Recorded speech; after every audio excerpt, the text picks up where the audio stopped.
Sessions case number 5347, applic 84, dated June 5th, 1984. Name of the accused, Surya.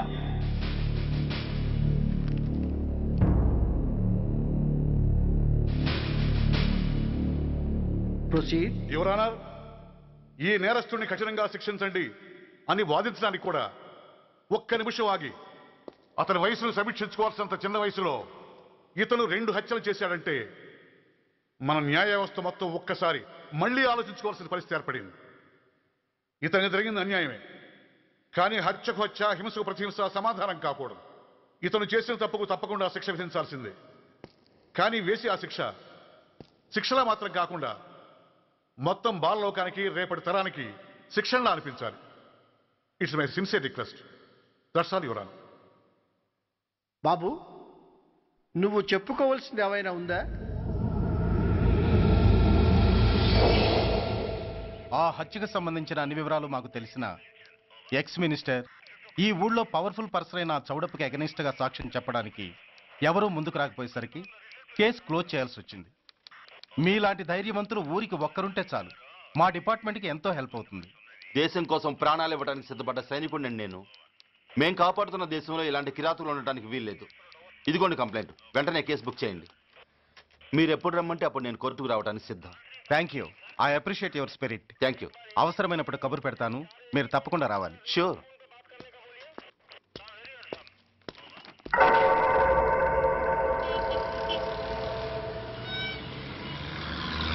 అవును sir, report ఇచ్చి వెళ్ళాడు. Address తెలుసు sir, మిలిటరీలో పనిచేస్తాడంట. Leave మీద ఇంటికి వచ్చాడు. వాడి సంగతి మేము చూసుకుంటాం సార్, మీరేం వరి అవ్వకండి. అరే, ఈ మాత్రం దానికి మీరెందుకు సార్, మేమెందుకున్నాం? తెల్లారేసరికి వాడు ఎన్కౌంటర్ అయిపోతాడు. సరేనా? ఓకే సార్, ఉంటారు సార్. నమస్తే.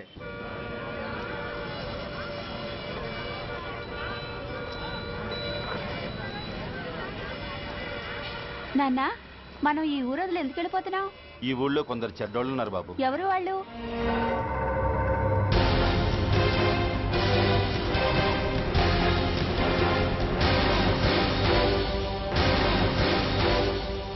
జై జవాన్.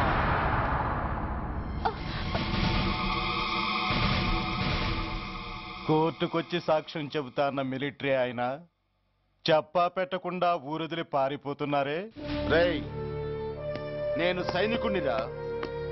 వెన్ను చూపించి పారిపోవడం నాకు అలవాట్లేదు. కాకి బట్టలు తొడుక్కొని అలాంటి లుచ్చాల దగ్గర పాకి పని చేసే ఇలాంటి వాళ్ళ పని పెట్టడానికి మళ్ళీ తప్పకుండా తిరిగి వస్తానురా. అంత లేదమ్మా, అసలు నువ్వు ఇక్కడి నుంచి వెళితే కదా తిరిగి రావటానికి. తమ్ముంటే ఆపండిరా. రండిరా.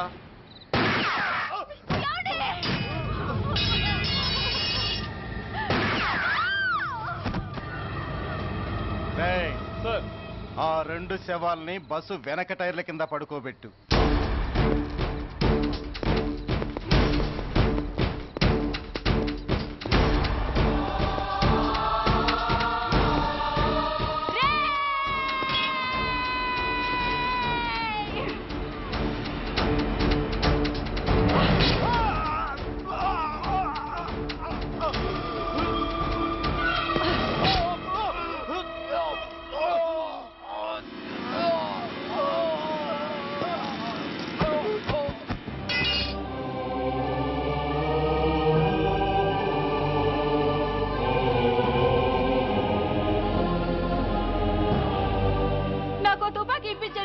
ఇక్కడున్న పోలీసులందరినీ చంపేస్తారు సార్. వాళ్ళు మంచి వాళ్ళు కాదు సార్.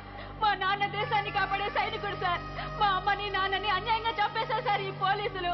అసలు పోలీసు అని కూడా బతకూడదు సార్, బతకూడదు. నాకు తుపాకీ ఇప్పించండి సార్, ఇప్పించండి, ఇప్పించండి.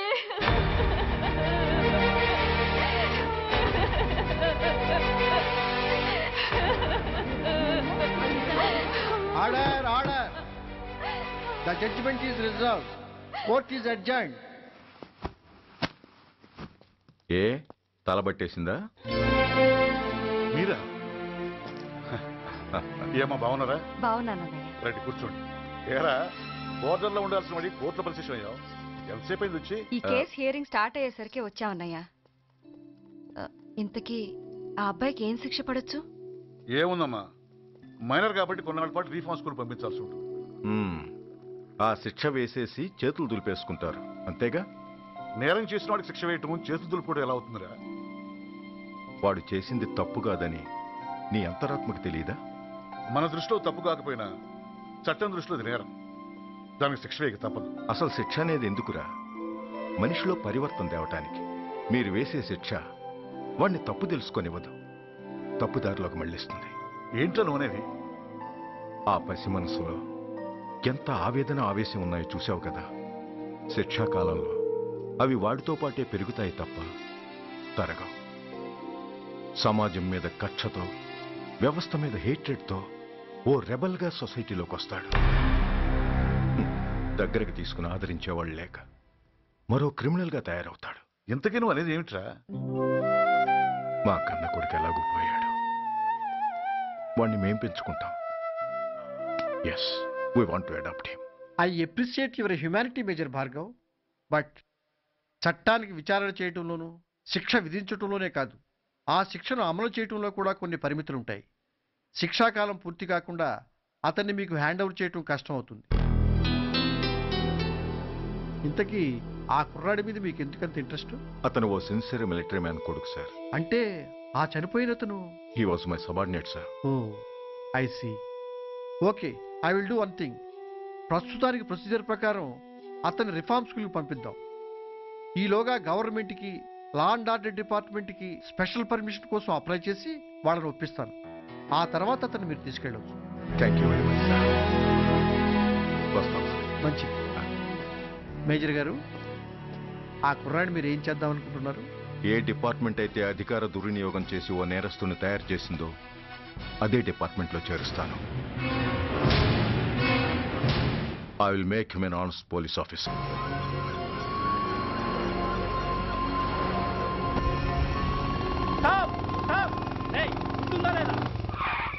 నిన్నేరా?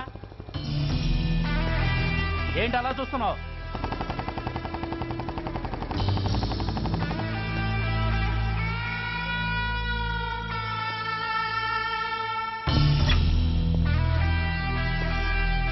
ఏంట్రా, ఏంటి మీదకి వస్తున్నావు? ఏమన్నావురా? సిగ్నల్ పడకుండా ఎందుకు వెళ్ళావు? నన్ను నువ్వు ఏమన్నావు? బుద్ధి ఉందా లేదా అన్నాను. ఓహో,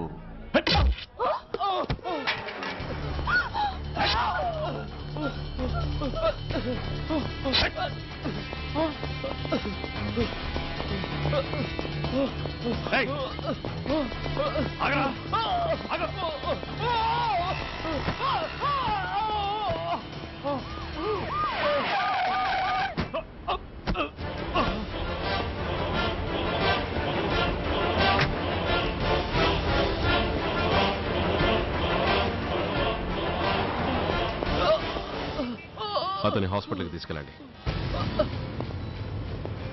డ్రాప్ ది నైఫ్. కత్తి కింద పడై.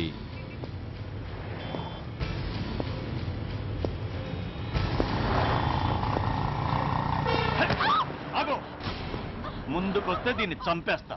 చంపే. చంపితే ఏమవుతుంది? నిన్ను చంపడం నాకు ఇంకా తేలికవుతుంది. కమాన్, చంపే. ఆలోచిస్తావే కిల్లర్?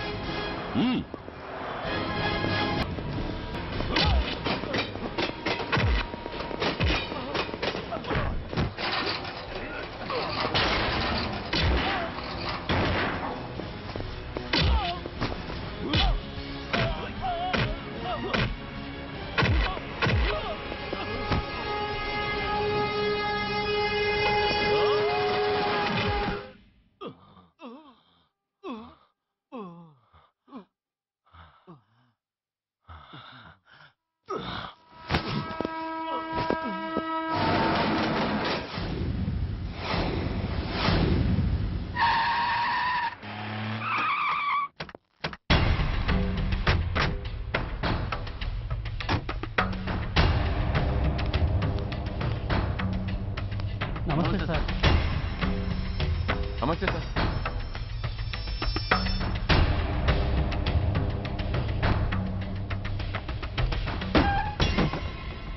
నేనెవరిని? మీరు అదే నేనెవరిని? మినిస్టర్ అప్పలనాయుడు గారు సార్. మరి వాడేవాడు? మీ అబ్బాయి గారు సార్. అంటే అది తెలిసే వాడిని లోపలేసావా? ఎఫ్ఐఆర్ ఎక్కడ్రా?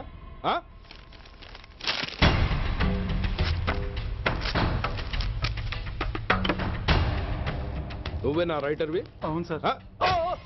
నీకెన్ని గుండెలుంటే మా వాడి మీద ఎఫ్ఐఆర్ రాస్తారా?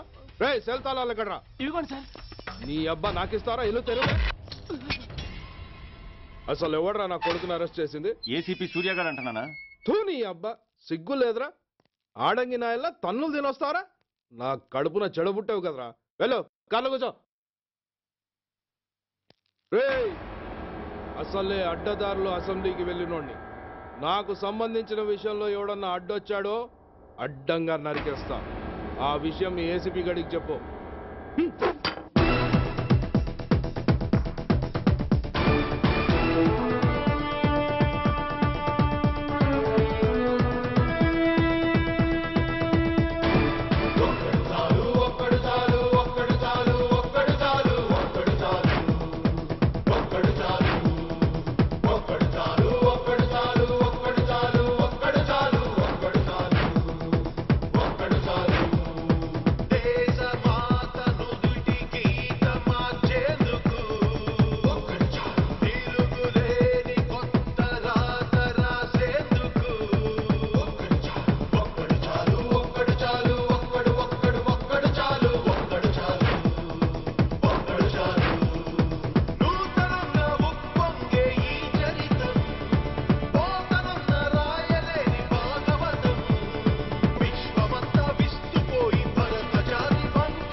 Commissioner here. ఏంటి ఏ పోలీస్ స్టేషన్లోనూ ఫోన్లు ఎత్తడం లేదా? ఏమయ్యారు వీళ్ళంతా?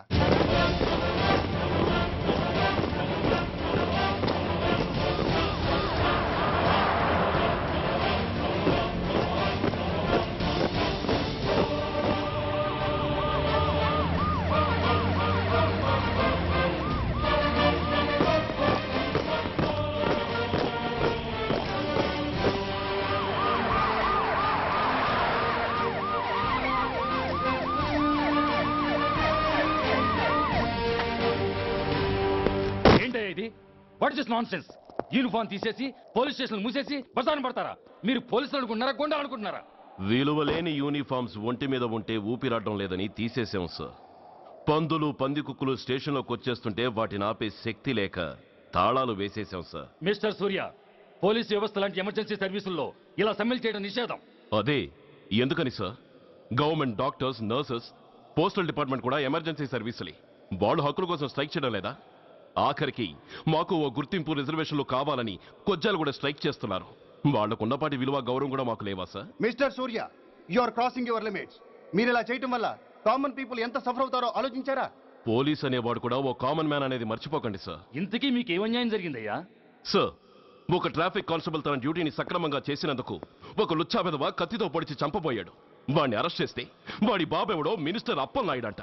వాడొచ్చి మన ఊపిరితో సమానమైన ఎఫ్ఐఆర్ని వాడు మందు కొట్టి మూతి తుడుచుకునే ముండకొంగు నలిపినట్టు నలిపి పారేసి అది రాసిన రైటర్ని, డ్యూటీలో ఉన్న ఎస్ఐని, సెంట్రీని కొట్టి దమ్ముంటే నా కొడుకు మీద చెయ్యేసి చూడంట్రా, అడ్డొచ్చిన వాడిని అడ్డంగా నరుకుతానని ఛాలెంజ్ చేసి మరి వాడు కొడుకుని తీసుకెళ్లిపోయాడు సార్. ఇలా ప్రతి అడ్డమైన వాడు వచ్చి దౌర్జన్యంగా ఖైదీల్ని తీసుకుపోతుంటే ఇంకెందుకు సార్ మాకు ఈ వాచ్మ్యాన్ ఉద్యోగాలు? బ్లాక్ లో టికెట్ అమ్ముకునే వాడిని లాకప్ లో పెడితే మున్సిపల్ చైర్మన్ ఫోన్, ఓ రౌడీ విధవను అరెస్ట్ చేస్తే ఎమ్మెల్యే ఫోన్, ఓ రేపిస్ట్ అరెస్ట్ చేస్తే మినిస్టర్ ఫోను. అందరికీ రూల్స్ అండ్ రెగ్యులేషన్స్ ఉంటాయి, కానీ మా పోలీస్ వాళ్ళకి మాత్రం రూలింగ్ లో ఉన్న వాడి మాట వినడం ఒక్కటే రూలు. కాదని ఎదురు తిరిగితే సస్పెన్షన్లు లేదా ట్రాన్స్ఫర్లు. కాకి బట్టలు వాళ్ళ ఇంటి కర్టెన్స్ అనుకునే ఇలాంటి మినిస్టర్స్ ని గుడ్డలోడు తీసి నడి రోడ్డు మీద నడిపించాలి sir. Control your self mister Surya. Control చేసుకోవడానికి ఇది ఆవేశం కాదు సార్, ఆవేదన. ఒక పొలిటీషియన్ కారిడోర్ తీయడానికి పోలీస్ కావాలి. వాడు చేసిన తప్పుడు పని వల్ల కడుపు మండిన అన్నల బుల్లెట్ల గడ్డుగా పోలీస్ కావాలి. ఆఖరికి వాళ్ళ పెళ్లాల బ్యూటీ పార్లర్కి వెళుతుంటే తోడుగా పోలీస్ కావాలి. ఇలాగే కంటిన్యూ అయితే పోలీస్ అనేవాడు పొలిటీషియన్స్ పెంచుకునే వింత జంతువు అనుకుంటారు సార్ ప్రజలు. సార్, ఈ దేశంలో హిందువులకో న్యాయం, ముస్లింలకో న్యాయం, సిక్కులకో న్యాయం ఉన్నట్టే పొలిటీషియన్స్కో న్యాయం, రౌడీలకో న్యాయం, పబ్లిక్కో న్యాయం ఉండేలా రూల్ ఒకటి తీసుకురండి సార్. లేకపోతే మా డ్యూటీ ఏంటో మేమేం చేయాలో మాకే అర్థం కావడం లేదు. రాజకీయం, రౌడీజం షేకెన్స్ ఇచ్చుకుని మమ్మల్ని దద్దమలు చేస్తున్నాయి. మీరేమో రూల్స్ రెగ్యులేషన్స్ అంటూ మా నోళ్లు చేతులు కట్టేస్తున్నారు. అందుకే ఏ రాజకీయ నాయకుడు లా అండ్ ఆర్డర్ లో జోక్యం చేసుకోకూడదని ఈ నిరసన. అంతేకాదు, చట్టాన్ని అవమానించి పోలీసుల్ని కొట్టివెళ్లిన మినిస్టర్ తన కొడుకుని తనే స్వయంగా తీసుకొచ్చి మాకు అప్పగించాలి. మా వాళ్ళని కొట్టినందుకు అతను మా అందరికీ క్షమాపణ చెప్పాలి. అతను మంత్రి అయ్యా. తప్పు చేసింది మంత్రైనా మంత్రసానైనా ఒక్కటే సార్. అయితే మీ నిర్ణయంలో మార్పు లేదా? Sorry sir. సారీయా? నేనెందుకు చెప్పాలి సారీ? అయినా అంత టెన్షన్ పడతారు ఎందుకు? 2 రోజులు కడుపులు మారితే వాళ్ళే దిగొస్తారు. వాళ్ళ పరిస్థితి చూస్తే అలా లేదండి, చాలా పట్టుదలగా ఉన్నారు. మరీ అంత నెత్తికెక్కితే వాళ్ళని పీకి పారేసి కాస్త ఒడ్డు పొడుగున్న వాళ్ళని వేసుకుంటాం, అంతేగా? ఏంటే అప్పలనాయుడు, పోలీసులు అంటే పొలాల్లో పనిచేసే కూలీలు అనుకుంటున్నావా? ఈ ఊరోడు పనిలోకి రాకపోతే పొరుగురు నుంచి లారీలో తెచ్చుకోవడానికి వాళ్ళకి వీళ్ళకి పెద్ద తేడా ఉందండి. ఆపోయా, మినిస్టర్ తర్వాత కాస్త డిగ్నిటీ మెయింటైన్ చేయొద్దు. పోలీస్ స్టేషన్కి వెళ్ళి పోలీసుల మీద గుండెలా దౌర్జన్యం చేస్తావా? ఏంటండి, పోలీసులను ఎప్పుడు ఎవడో తిట్టలేదా, కొట్టలేదా? అదేదో పెద్ద పాపమైనట్టు, అదే నేను మాత్రమే చేసినట్టు మాట్లాడతారేంటి? ఇదిగో, ఊరికే నోరు పారేసుకోకుండా నేను చెప్పేది విను. ఈ రోజు వైజాగ్ సిటీ వరకు ఉన్న ఈ స్ట్రైక్ రేపు స్టేట్ అంతా పైకిందనుకో, అప్పుడు మొత్తం ప్రభుత్వానికి ఎసరు వస్తుంది. ఆ పరిస్థితి కనుక వస్తే నిన్ను పార్టీ నుంచి ఈగ ముక్కను పీకినట్టు పీకి పారేస్తారు. అప్పుడుగా నేను ఎందుకు చెప్పాను నీకు అర్థం కాదు. అప్పలనాయుడు గారు, ప్రెసిడెంట్ గారు చెప్పింది కరెక్ట్. గోటితో పోయేదాన్ని గొడ్డల దాకా తెచ్చుకోవడం దేనికి చెప్పండి? అయితే ఇప్పుడు నన్ను ఏం చేయమంటారు?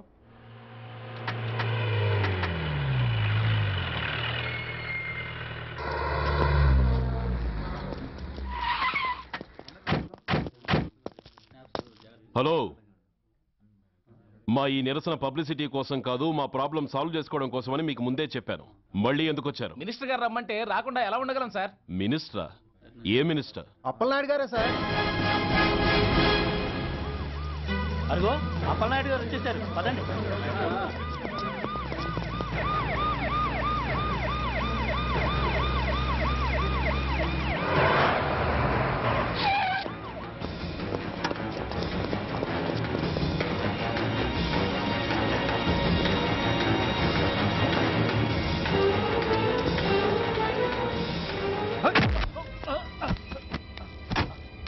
నా కొడక, ఏమనుకుంటున్నారా? నువ్వేమన్నా పెద్ద రౌడీవా? నా పరువు తీసేసావు కదరా, నా కడుపును చెడబుట్టావు కదా. పోలీసులు అంటే ఎవరు అనుకుంటున్నారా?